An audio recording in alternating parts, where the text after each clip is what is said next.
is a neighborhood of a large country club homes.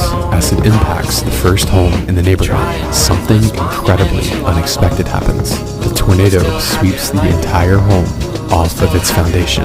Grass and soil under the vortex now begin to be ripped up in a process known as ground scouring, as 3 more homes are completely flattened. Not only is this similar to the damage I'm not a